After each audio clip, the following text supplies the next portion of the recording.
Hi everyone, it's Joshua Keeleen again with Our Tiny Homestead, doing a quick phone video for you guys here. I know it's been a while.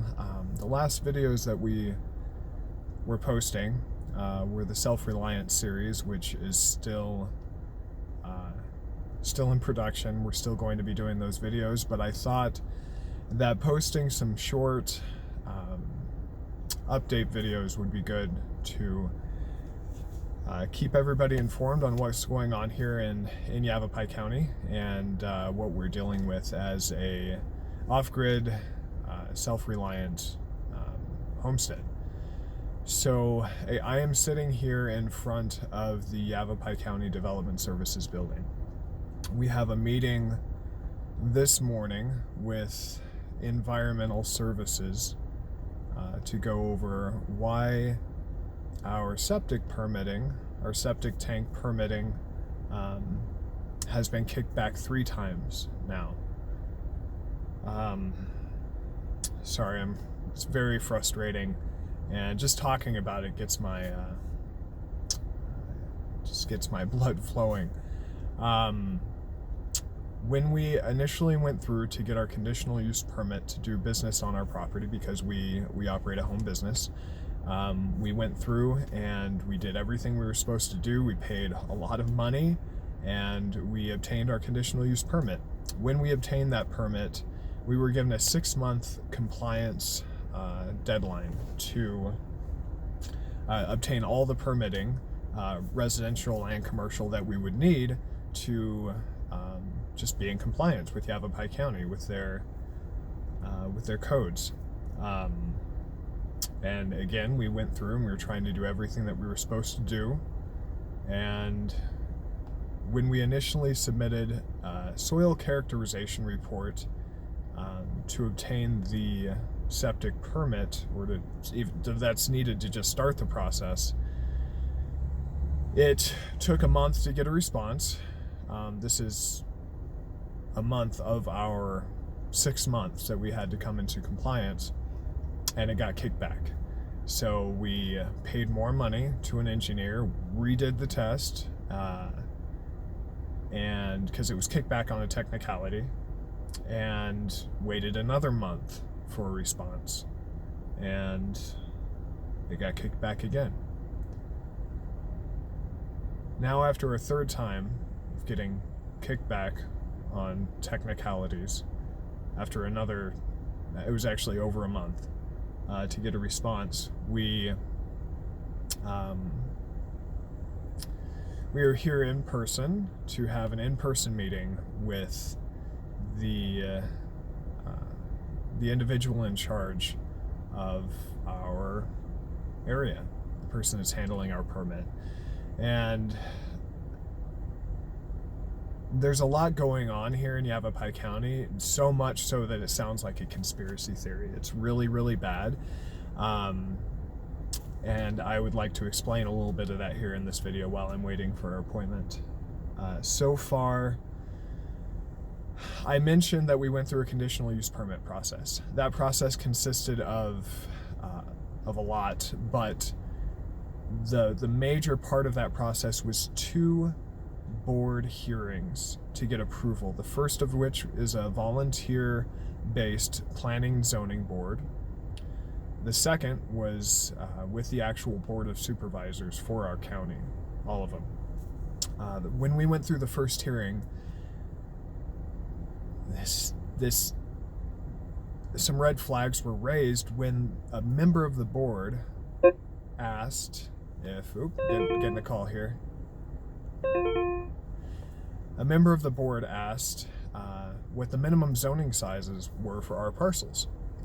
And they've always been 10-acre minimum parcel sizes. We live in a very rural ranch type area, and the minimum parcel sizes have always been 10 acres. One of the members of that board actually owns property in our area, and he answered the question of the other board member when they asked what are the minimum parcel sizes, and he said they're 10 acres. And so when we're sitting in this boardroom, you have the board up front. It's just like a courtroom. We're on the left, And Development Services is on the right, like the opposing party, which doesn't really make sense. This is just, they're all trying to help us, right? No. When he said that, somebody piped in over at Development Services, no, they're actually 2-acre minimum parcel sizes. And everybody except for the one person on that board that had asked the question thought, and it's been this way for years, that our area is 10-acre minimum parcel sizes. Now, this sounds like a lot of boring stuff, but I'm getting to the point here, so bear with me. They went back and forth, and they actually argued in front of us at our board hearing about the minimum parcel sizes, which wasn't even a big point. It wasn't really relevant to our business. There was a curiosity-induced question, and it kicked off a red flag. So we got to thinking about that, and we thought, yes, when we bought our property, not even 3 years ago, it was 10-acre minimum parcel sizes. So riddle me this. Why was the parcel sizes changed? Why were they changed? The minimum parcel size, which means the minimum size of a parcel that you can sell. It's the smallest you can make the parcel sizes out there to sell. Let's say you went and you bought 40 acres and you wanted to subdivide that to sell it to other people who wanted to build homes to make more money. The minimum that it used to be was 10 acres. So that kept it very beautiful, rural, ranch-type homes. So riddle me this. Why was it changed to 2-acre minimum parcel sizes without anybody really knowing about it, including the Planning and Zoning Board? I have 2 friends who are large-scale developers, and I posed this question to them. They are not in our area, and the only logical reason that they would do this in an area like ours is because somebody big, a big developer, came in and has a relationship with somebody in Development Services, and they plan on doing something in our area in the near future. So this goes back, all the problems we've been facing, it's not just us. Since our last video, there are other families that are giving up out here. There's one person who was trying to do it right before he even built, going through all the permitting process. And 6 months he was going back and forth just with environmental. And if you haven't done this before, environmental is the first thing you have to do before building or anything.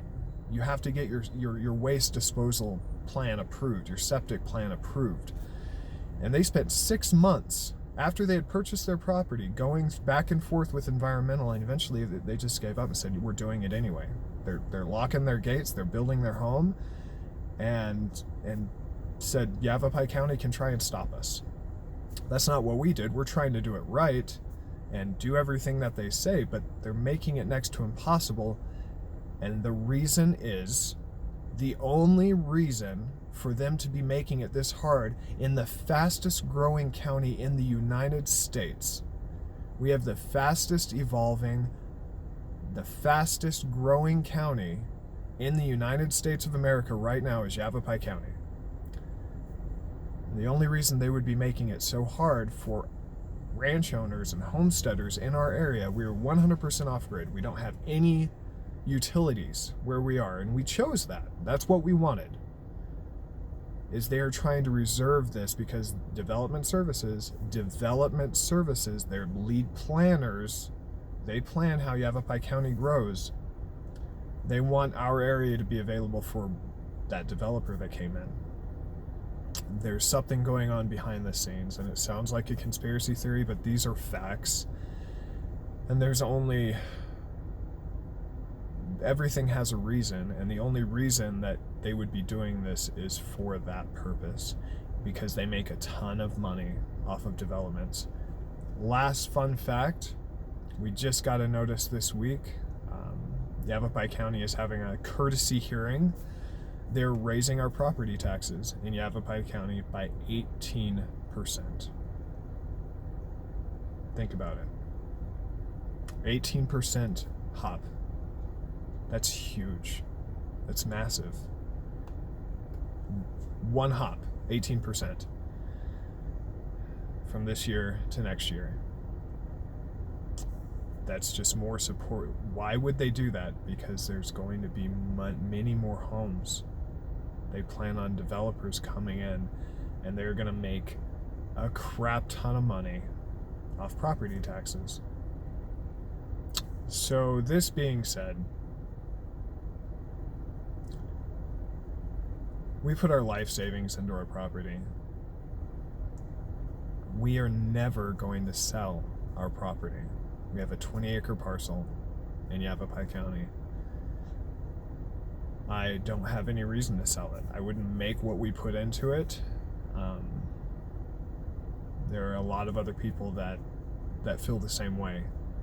And the reason being, it's because it's ours. It's our home. I want it to stay in our family. I want it to...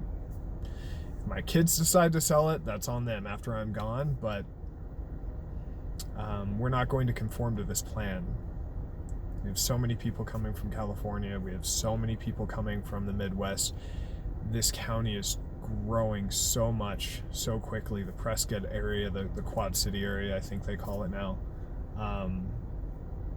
We need to we need to protect our rural areas. Not everybody wants to live in a tract home. Not everybody wants to live in an apartment. That's fine if that's how you want to live.